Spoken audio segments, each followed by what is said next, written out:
এটা খুবই স্বস্তি আরামদায়ক। কিন্তু আবহাওয়া দপ্তর থেকে শুনছিলাম যে বৃষ্টির পরে নাকি আবার তীব্র গরম পড়ার সম্ভাবনা আছে।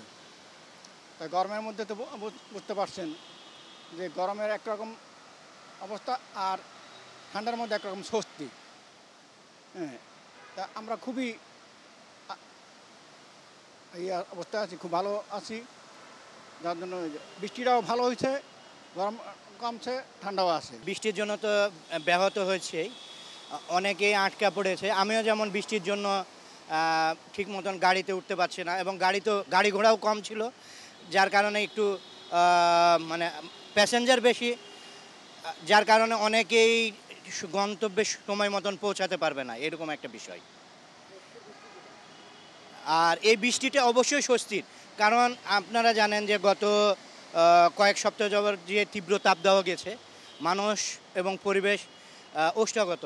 হ্যাঁ, সেই ক্ষেত্রে এই বৃষ্টিটা হলো স্বস্তির বৃষ্টি, আরামদায়ক বৃষ্টি পরিবেশের জন্য এবং আমাদের জীবনযাত্রা সহজ করার জন্য। এটা চরম একটা তৃপ্তিকর এবং আরামদায়ক বৃষ্টি। আর দেরি হওয়াতে বলতে রোডে পানি উঠে গেছে।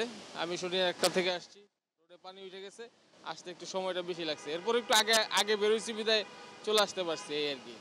এমনি গরমের স্বস্তিটা আছে ঠিকই, কিন্তু আজকে বৃষ্টিতে এখন ধরেন কিছুক্ষণের মধ্যে আবার, আজকে শনিবার যদিও ট্রাফিক কম থাকবে, এই জন্য হয়তো বা জাম কম হইতে পারে, কিন্তু এমনিতে না হলে জাম হয়ে যেত আর কি।